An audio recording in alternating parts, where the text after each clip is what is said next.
जय महाराज जी की सभी को। कर भरोसा तू सतगुरु पर, कर भरोसा तू सतगुरु पर, धोखा कभी न खाएगा।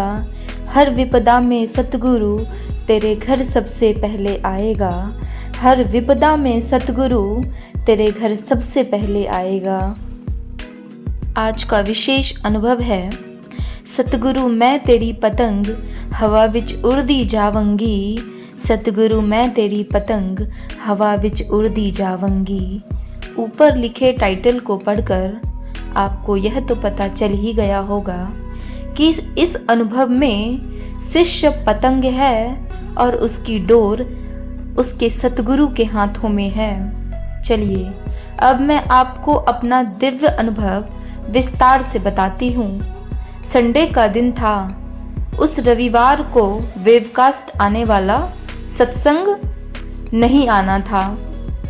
उस रविवार को वेबकास्ट आने वाला सत्संग नहीं आना था। YouTube चैनल पर गुरु पूजा की जो ऑलरेडी रिलीज्ड वीडियो है, YouTube चैनल पर गुरु पूजा की जो ऑलरेडी रिलीज्ड वीडियो है, हमने उसे चला लिया। पूरे परिवार ने पहले अच्छे से सत्संग सुना और फिर 1 बजे हम सभी सामूहिक साधना में बैठ गए। साधना में बैठे हुए मुझे लगभग 40 मिनट हो गए थे, तब मुझे एक दिव्य अनुभव दिखाई दिया।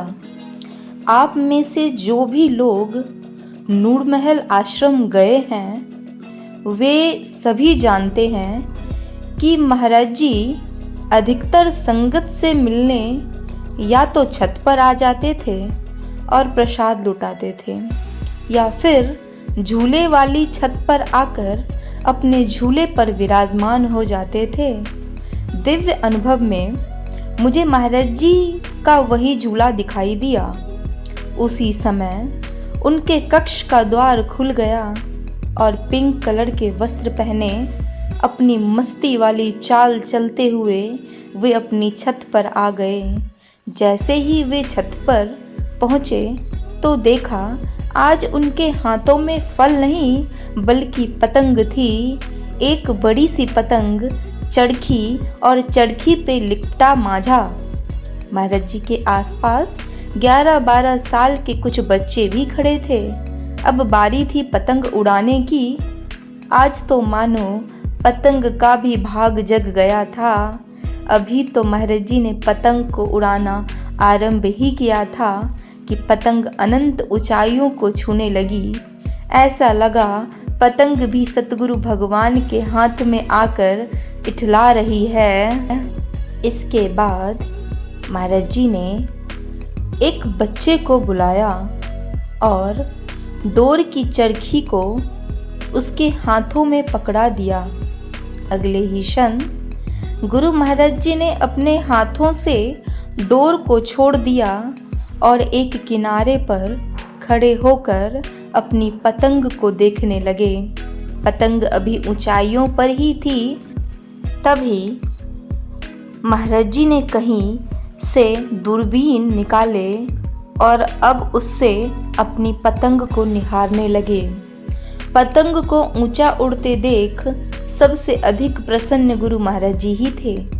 यह सब दृश्य अंतर्घट में देखते हुए एक अंतः पुकार फूट पड़ी, महाराज जी इन सब का क्या अर्थ है?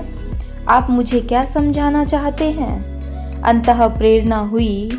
भले ही पतंग की डोर को महाराज जी ने थामा नहीं है, पर उनकी दृष्टि अभी भी उसी पर बनी है। वे अब भी उसे ही देख रहे हैं। जब आवश्यकता होगी वे आगे बढ़कर उसे फिर से थाम लेंगे। हम सभी साधक महाराज जी की पतंग के जैसे ही तो हैं। हम सभी साधक महाराज जी की पतंग के जैसे ही तो हैं, जिन्हें स्वयं उन्होंने ही आध्यात्मिक ऊंचाई दी है। आज भले ही वे प्रत्यक्ष रूप में हमारे साथ नहीं हैं, पर उनकी दृष्टि अभी भी अपने एक एक साधक को देख रही है। वे हर पल हमारे साथ खड़े हैं।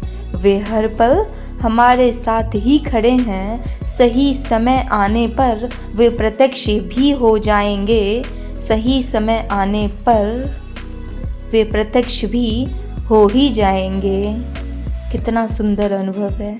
ऐसी ही दिव्य अनुभूति अगर आप लोगों के जीवन में भी घटेगी और घटती है तो अपने अनुभवों को दिव्य ज्योति जागृति संस्थान अंतः अनुभूति हेल्पलाइन नंबर पे रजिस्टर जरूर कराएं, जरूर दर्ज कराएं। इसे बिल्कुल भी ना भूलें और प्रत्येक दिन के आने वाले अनुभवों को जरूर पढ़ें और इन अनुभवों को अपने फ्रेंड्स, अपने फैमिली और अपने रिलेटिव में भी ज़रूर शेयर करें। जय महाराज जी की सभी को। हे करुणा निधान आशुतोष महाराज जी, हे करुणा निधान आशुतोष महाराज जी, आपको कोटि कोटि नमस्कार है, आपको कोटि कोटि नमस्कार है।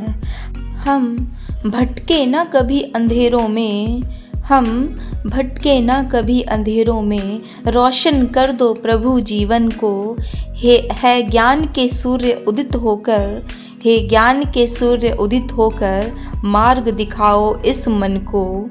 तुझसे ही होली, तुझसे ही दीपावली, तुझसे ही होली, तुझसे ही दीपावली, तुझसे ही जीवन का हर त्योहार है। हे करुणा निधान आशुतोष महाराज जी, आपको कोटि कोटि नमस्कार है, आपको कोटि कोटि प्रणाम है।